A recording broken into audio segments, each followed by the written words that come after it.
Assalamualaikum warahmatullahi wabarakatuh. Jumpa kembali dengan channel inspiratif kita Nurmasa Project Assalamualaikum 19. warahmatullahi taala wabarakatuh. Salam gerakan koperasi seluruh Indonesia.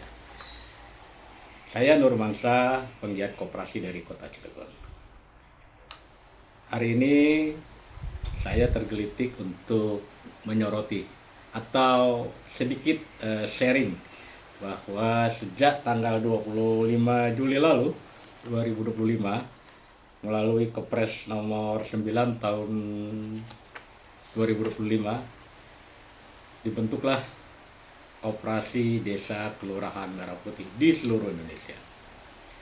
Dengan asumsi jumlah koperasi tersebar di pelosok negeri ini sebanyak kurang lebih 80.000 koperasi desa dan kelurahan Merah Putih.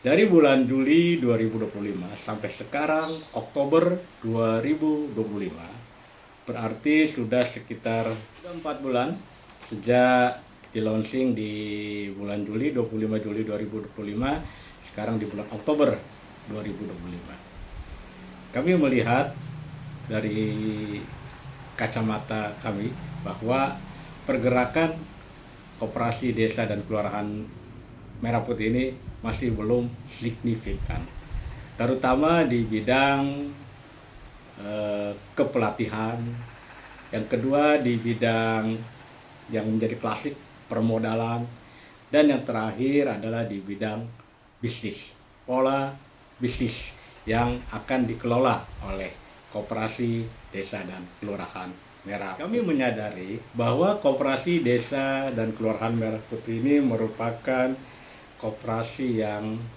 top down atau sifatnya instruksi melalui Kepres nomor 9 tahun 2025 ini.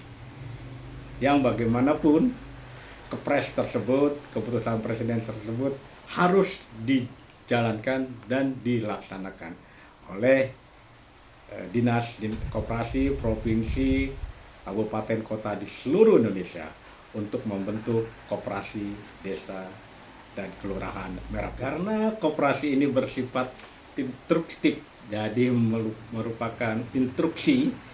Ini sebenarnya dari filosofi koperasi itu sendiri agak menyimpang. Karena di Undang-Undang 2592 bagaimana kita mendirikan koperasi itu dengan azas sukarela, azas berdasarkan satu kehendak, azas berdasarkan satu keinginan dari para anggota koperasi. Karena sifatnya instruktif, ini menjadi satu kendala bagi rekan-rekan pengurus koperasi desa dan kelurahan Merah Putih untuk menjaring anggota. Kita tahu dalam satu kelurahan saja, misalnya ada sekitar satu desa atau kelurahan itu jumlah penduduknya misalnya sekitar 100.000 orang. Pertanyaannya, sudahkah mereka dari 100.000 warga itu menjadi anggota koperasi desa dan kelurahan Merah Putih? Berdasarkan pengamatan kami, kurang lebih hanya sekitar 5, bahkan 3-5% saja yang menjadi anggota dari koperasi desa dan kelurahan Merah Putih. Ini tentu menjadi ironi, karena memang koperasi desa dan kelurahan Merah Putih ini seyogianya dimiliki oleh anggota yang berada di kelurahan atau desa tersebut. Cita-cita untuk ekonomi kerakyatan akan nyambung di situ.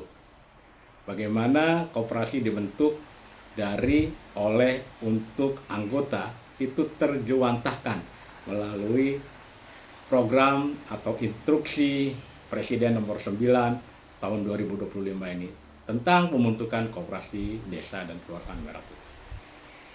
Kalau hanya anggotanya, taruhlah 3-5% dari penduduk atau warga di satu desa dan kelurahan,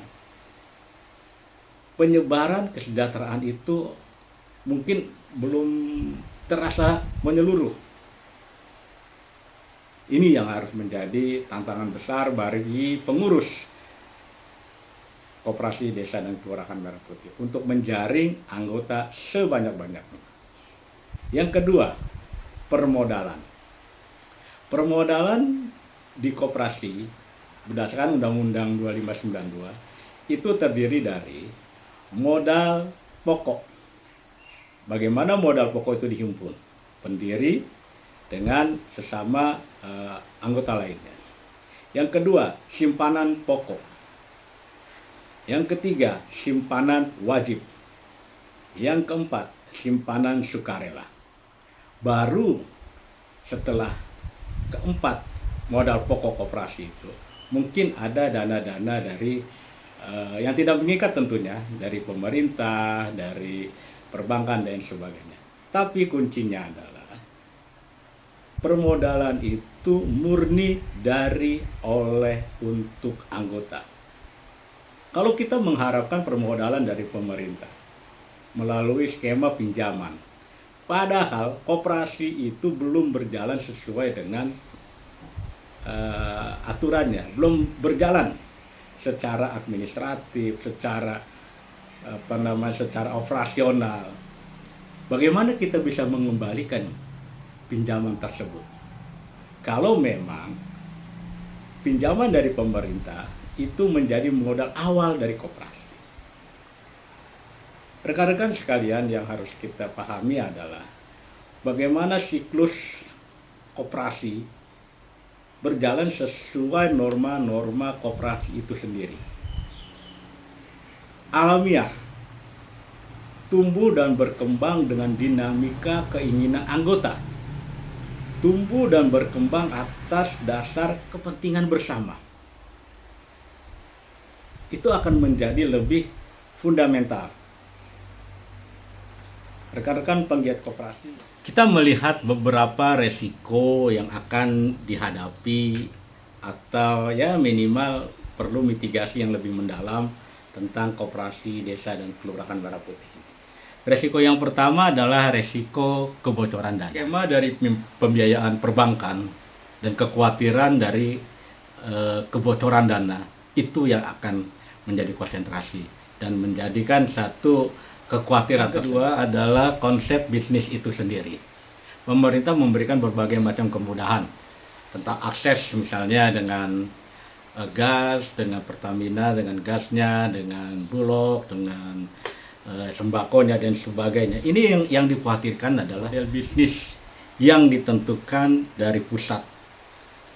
Yang dikhawatirkan ini tidak menumbuhkan rasa kepemilikan masyarakat pada umumnya. Kan masyarakat juga ada yang bukan anggota dari koperasi desa dan kelurahan Merah Putih tersebut. Ini akan sedikit mengganggu ya, atau sedikit menjadi tantangan bagi masyarakat yang sudah memiliki atau sudah berusaha di sektor tersebut. Ini akan terjadi gesekan-gesekan yang lambat laun tentunya tidak baik bagi perkembangan kedua belah pihak. Baik koperasi desa kelurahan Merah Putih maupun masyarakat yang sudah berusaha mungkin di kedai, di warung dan di toko, ini tentunya akan menjadi satu tantangan bagaimana mensinkronisasi itu agar gesekan itu tidak terjadi dan meluas. Yang ketiga adalah bagaimana SDM dari pengurus koperasi desa dan kelurahan Merah Putih tersebut. Ini intent pemerintah harus segera membuka semacam satu pelatihan khusus bagi para pengurus, khususnya juga anggota pada umumnya, pengertian dasar-dasar perkoperasian sesuai dengan Undang-Undang 25 tahun 1992. Jadi tidak melenceng arahnya, karena kita bicara tentang koperasi. Yang terakhir adalah potensi koperasi kertas. Apa itu koperasi kertas? Koperasi kertas adalah koperasi yang hanya tercatat dalam buku besar koperasi lah. tapi di dalam aktivitasnya tidak melakukan apa-apa. Hanya ada koperasi itu dan tidak melakukan kegiatan-kegiatan perkoperasian pada umumnya. Itu yang disebut koperasi kertas. Satu yang saya pikirkan yang paling utama ini, yang terngiang-ngiang dalam pikiran saya selaku penggiat koperasi adalah tentang potensi politisasi, redundansi dengan program lain. Kita tahu bahwa selama ini ada yang namanya BUMDes yang sudah eksis berjalan di masing-masing desa. Tentunya ada sedikit pergeseran dengan kelompok tani dan lain sebagainya, kelompok nelayan, kelompok peternakan dan lain sebagainya. Ini akan menimbulkan inefisiensi karena mereka sudah berjalan. Ini kekhawatiran yang saya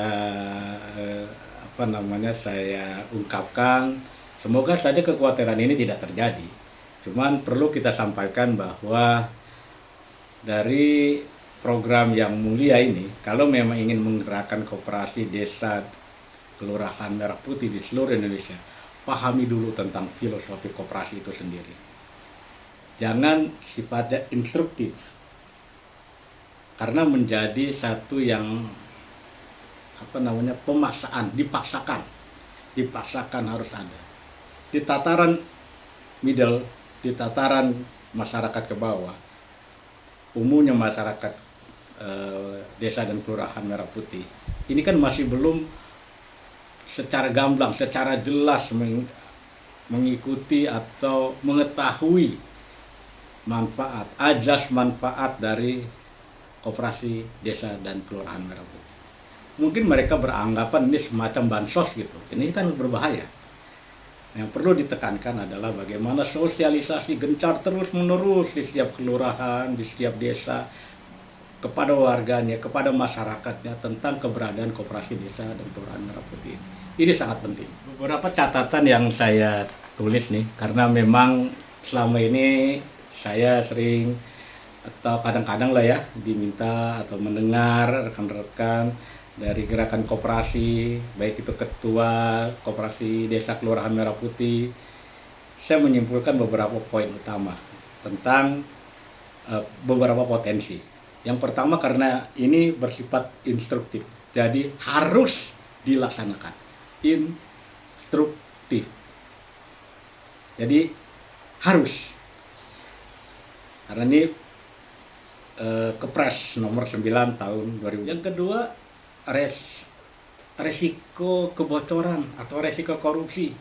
Karena melihat pemerintah gencar melalui pemerintah pusat, pemerintah provinsi, kabupaten, kota gencar untuk membackup, mendanai dalam tanda kutip pinjaman kepada koperasi desa dan kelurahan Merah Putih. Yang ketiga, potensi pengabaian otonomi desa. Karena memang otonomi desa itu kan sudah punya satu badan yang namanya BUMDes, Badan Usaha Milik Desa. Apakah ini akan bertentangan? Yang keempat, kesiapan sumber daya manusia dan pemahaman bisnis yang sustainable. Yang kelima adalah yang paling saya khawatir, resiko gagal bayar. Ini yang menjadi kendala yang cukup besar juga sih. Yang terakhir, yang keenam, apakah dengan keberadaan koperasi desa dan kelurahan Merah Putih ini akan mengancam, sekali lagi akan mengancam usaha mikro yang sudah berjalan selama ini di kelurahan dan desa. Berita Detikop yang menyatakan bahwa Kopdes Merah Putih jadi milik pemerintah desa. Ini agak rancu karena kita bicara koperasi. Ya, kita bicara koperasi bukan bicara BUMDes. Dan 20% pendapatannya itu masuk ke APBD desa. Nah, ini agak sedikit timbul pertanyaan bagi saya. Karena koperasi itu milik anggota. ya kan? Secara fundamental Undang-Undang 2592 yang saya sebutkan tadi bahwa azas keinginan bersama, sukarela membentuk badan usaha koperasi. Nah, ini ada berita Koperasi Desa Merah Putih jadi milik pemerintah desa. Ini harus kita klarifikasi. Dan 20% keuntungannya jadi milik atau masuk ke APBD desa, Jadi ini bertentangan. Juga ada cuplikan berita lagi bahwa dari Menteri Koperasi Ferry Yuliantono yang ini juga ada di Metro TV, pembangunan 80.000 Kopdes dan Kelurahan Merah Putih dikebut siap beroperasi di Maret 2026. Luar biasa. Jadi sudah banyak langkah-langkah pemerintah yang dilakukan oleh Menteri Koperasi ini untuk mempercepat operasional secara utuh koperasi desa dan Kelurahan Merah Putih. Oke sahabat Gerakan Koperasi, ini hanya sebagai sebagai ungkapan saja dari saya selaku penggiat koperasi, menggelitik sedikit tentang potensi lagi untuk bahan renungan kita, bahwa niat baik tentunya disertai dengan itikat baik. Pembentukan koperasi desa Kelurahan Merah Putih seyogianya mengacu kepada Undang-Undang Koperasi 25 tahun 1992. Itu kuncinya. Pemahaman tentang filosofi koperasi, jati diri koperasi, manfaat koperasi, fungsi dari koperasi, dan lain sebagainya. Bagaimana kontribusi anggota, bagaimana apa yang akan didapat sebagai anggota koperasi, itu harus disampaikan lugas kepada masyarakat, kepada warga, agar warga tertarik untuk ikut masuk bersama-sama membiayai berdirinya koperasi desa Kelurahan Merah Putih tanpa bergantung kepada bantuan-bantuan. Inilah yang disebut koperasi sejati, bukan koperasi merpati yang ada saat ada program, yang ada saat ada instruksi, yang ada saat ada kucuran dana. Kalau ketiganya hilang, maka merpati pun akan terbang. Oke sahabat, sampai jumpa di vlog selanjutnya. Salam Gerakan Koperasi, tetap semangat ya untuk selalu menggerakkan roda perekonomian desa dan kelurahan Anda. Wassalamualaikum warahmatullahi wabarakatuh. Salam Gerakan Koperasi, salam kompeten. Terima kasih untuk subscribe, like, share, dan komennya. Wassalamualaikum warahmatullahi wabarakatuh.